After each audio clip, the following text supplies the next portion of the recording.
So you are told that brotherhood is protection, is safety, is networking, but it's a lie. It is not true.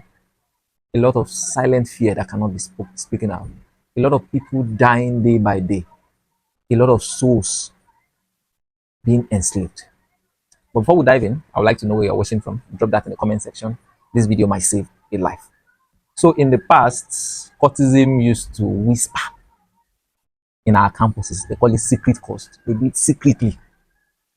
But fast forward, now cultism, ride convoy. They use convoy. Cultism, they inside boardroom. Cultism is funding election. Cultism is deciding who get whose appointment, who does not get that appointment. Now cultism decide which musician is coming out, which one is not coming out in our entertainment industry. Now cultism is taking the front stage in our community. You are still looking for it in our campuses, in our schools. You might miss it. It's still there, but you might miss it because it's already in your neighborhood. Like it's closer to you than you think, but it's just wearing suits. So you might not recognize it. So if you go to your workplace, don't be surprised that they are there. They even get position that they are people better qualified than them. Why? Because it's our person. It belongs to the family. We fit trust them. We go fit pad them and nobody will know because now blood. If you go to the political terrain, you go to the world level, they are there. They are the one that have the confidence to come out on election day and say nobody is voting for party B here. If you go to your rep, they are the gatekeeper at most of these places. They are the one many of your governors, commissioners, your rep member strike deal with before election on which social appointment is going to frat A, which social appointment is going to frat B. What are you going to do to frat B? How much are you taking? These are people, this is where you see them. Now they negotiate power. Many of them are our rep members, many of them are our senators, many of them are our governors, many of them are our pastors, our imams, our teachers that teach our children in school. Don't be surprised, this is real, and I'm not capping at all. You go to our entertainment industry, they are flooded there. They tell our young people, if you don't belong, they don't hear you. We can't future you. So many of them rush in with intention to ride on the wind. They use it for image laundry. They use it for gatekeeping and getting out talented people outside. Because this one belongs to our clique. This one are Jew. You know if you trust them. So you see how cultism they take flex all our major sectors. I'm not even surprised that you want to run to security because even in our security apparatus of the country, they are there. Like they are in the army, they are in the police, they are in the navy, they are everywhere, everywhere. One day I was walking on the street of Guarimpa and I saw a whole police signpost where the police stay and to direct, okay, I don't know what they call them. Okay, this vehicle can go traffic control. Their post was fully branded in a frat logo and their watchword. Not one, not two. Travel to another place is there. Like it is fully seated. So you know what they will tell you? It's an NGO because many of them have been properly registered as an NGO. So they are operating underground as a cultism, but corporately as an NGO. So we reach out to the less privileged. We are trying to help the needy. We are, many of those things just to cover up on the outside. And if this thing just end at just the beating, the oath, and this is the lie that tell a lot of people that it is just socializing, networking, just friendship. But there's nothing about cultism that is social. It is highly spiritual. Highly spiritual. Many people that are in can't even explain why they do many of the things that they do. Why do you have to exchange blood? Why do you have to, they call it tradition, but these are demonic inspired tradition. The Bible is very clear and it has something to say on everything that woman can bring to tweak, the progression of human race. The life of a man is in his blood. When there is an exchange in blood, they call it blood covenant. They might name it anything in whatsoever confraternity that you belong to. It is a spiritual transaction. Many people need to go through terrible beating, like terrible beating, before they are being initiated. Many claim is to test man masculinity, how strong you are, but these things are demonic. It is demonic, highly, highly demonic, to trap people, to enslave their souls. Nothing social about this thing. They might speak the snag, sing the gyration, and those ones are like the facade, they're like the cover up. There is a transactional, a spiritual transactional going on, sought to, not spelled out. So covenants are not just culture or social. When you want to give your life to Christ, what do? You make an oath. Today, I decree and declare that I'm no longer a sinner. I give my life to Christ. Everything He did through His death, burial, resurrection, and ascension. I received today in my woman's spirit. From today, I'm born again. If you want to join, there's no courts anywhere in the world you want to join. They are going to make you make an oath. You have to say. Nobody can say it for you. Your GF cannot say it for you. You have to say it for yourself. You think it's joke? It's not joke. By the word of your mouth, you are enslaved. If you don't say it, they can't catch you. It's just like a receipt. Once you say the whole lamb. So there is nothing social, nothing. The social is just put in phone just to um, lure people from the real questions, and the spiritual is subtly going on, and a lot of guys don't know what they are into. A lot of guys don't know what they are put themselves into. That is why many a times you see someone that just enter, a normal average human being entered into a confraternity, and fast forward some months or weeks after, you already turned into a wild beast. You can't explain. A normal person just looking for protection, just looking for a brotherhood to be able to, when trouble comes, that can show up for him. Normal person can't even kill an ant. Fast forward, you see that kind of person can look a woman being straight in the eyes and release a gun to his head. It is not normal. There's no amount of Igbo, there's no amount of anything you want to smoke that can translate a woman being to that level in weeks. It only takes a spiritual demonic manipulation of woman's belief. You see, in our political realm, many times you see our APC, PDP, ADC, this one. To an average Nigerian, that is what is contesting. But at the higher level, that is not what is contesting. Cultism has grown so wide in Nigeria that now there are syndicates that now compete for power.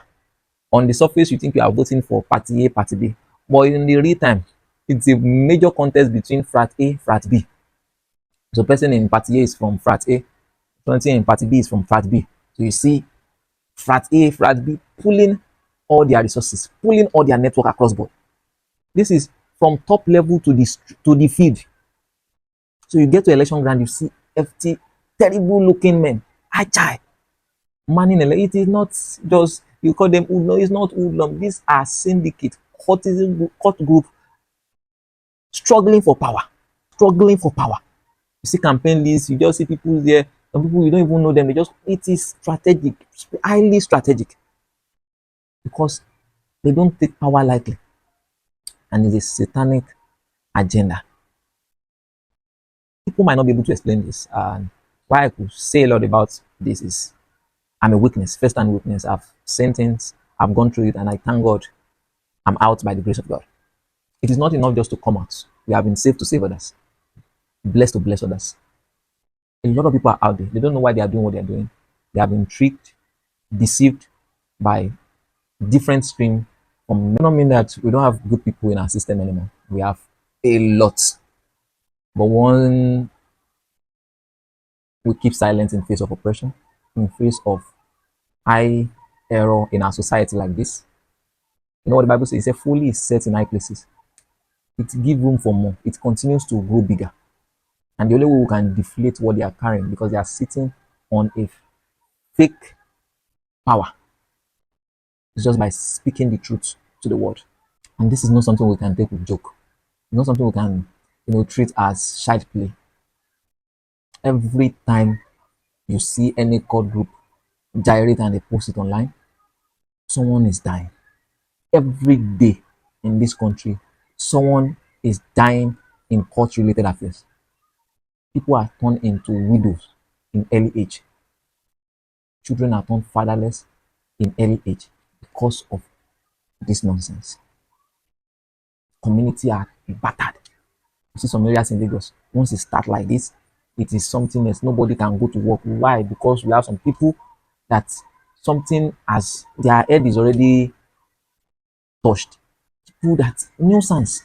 And what is aiding this thing? Because nobody is speaking to it. And you know the worst thing? Because of the wide network structure of cultism in Nigeria, many of these court related cases don't skip through, especially when you get police involved. Many of them are they die natural death. Why? Because they are highly connected. They die natural death. They are highly connected. They have network in the police. They have network in our security system. Before you know, if they can't manage it at state level, they make it transfer it to Abuja. From Abuja, they know how to manage it, and maybe the person can disappear for 3 months. After 3 months, they come back. It becomes a threat to people that expose such cases. And you know what? Now people are more scared to talk. But no, we talk about this until we bury this menace in our society. Every day we lost potentials. We lost people that could have been a great blessing to our nation, to our generation, because some people just choose to be unfortunate. And many a times when you hear things causing many of these court-related fights, you will be so amazed of how stupid, how nonsensical, how terrible people can be. People are manipulated. Some of the people, even in some of these courts, they don't even know why they are doing what they are doing. They just call, number one, don't call you, they eat so, yeah, move. Wetin happen? What happened? So, okay, you two, you want to belong. Men don't fall in. Men, they grant. And you can't sleep with your eyes. They carry you go outside, they look left, look center, look, because your mind cannot even be at rest. But let's even put them aside. The danger they are causing to our community is so high that we can't afford to keep quiet. You go to a secondary school today, so terrible, so bad. The last time I was in my the secondary school I finished from, St. Thomas Aquinas, so I went to get some of my documents for some things in my higher institution, and I met two students being punished in the registrar office. So as a good alumni, I said, let me beg for them so that they will not say, Miss, if I come around.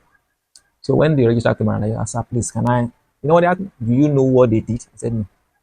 I pointed to the first one. I said, this one brought sham to school and he was doing sham for his other students, cut and bands. In Yoruba, they call it okigbe, like if they cut your knife or cutlass, it will not enter. He's doing it for his fellow student. The other one was the senior, was trying to punish some other student. Student, they punish student. During our time, what do they do? They even draw car on top blackboard, they tell me the question. This one was telling his junior to be eating grass. My God. Those I just kept quiet and just feel what I came there to do and left. But ever since then, it has not left me. Now I was telling one of my friend who is a teacher in secondary school these cases, and he was like, "This one has small thing compared to what they are saying, what they're experiencing." So the our society is a reflection of what goes on in our institutions, and this is where our children are raised. This is where the next generation of our country are being raised, and see what they are being exposed to. So that you even train your child in a good home is not enough. That does not insulate him from the untrained, nonsensical people that the decadent of the society have bred upon, and they are spreading their nuisance to other kids. So this is not a case that we can keep quiet. Everybody must take this fight as a matter of urgency, and we don't have to encourage it. Today is so you can't even scroll through your social media. You see some of these people, they are so proud. It's a thing of journalism, it's a thing of, and it is the media that is making it like this. It is our Nollywood, our music, and this is making it to be a cool thing to be part of. Many of our so-called nonsense celebrity that many people worship today, they are part of this confraternity. So it makes it cool. It's a cool thing to be part of it, but it's not cool. It's not cool. It is not cool. And we need to start saying it to their face. We need to start educating people. It is a subtle way. You watch music video, you see them do their handshake, do their sign. Subtly, they are planting it in the so it looks normal to people. You go to birthday party now, you just see some people they just come in kind of beret, string beret. It's It looks normal, but this thing does not have to be normal. It's only in an insane society that you will see. So the abnormality is now becoming the new normal. So you see, you go to your state now, 90% of the youth there belongs to different fraternity. So it's a cool thing to do. It's like the normal thing. Okay, well, after it's not supposed to be like this. It's not supposed to be like this. And I put this upon myself.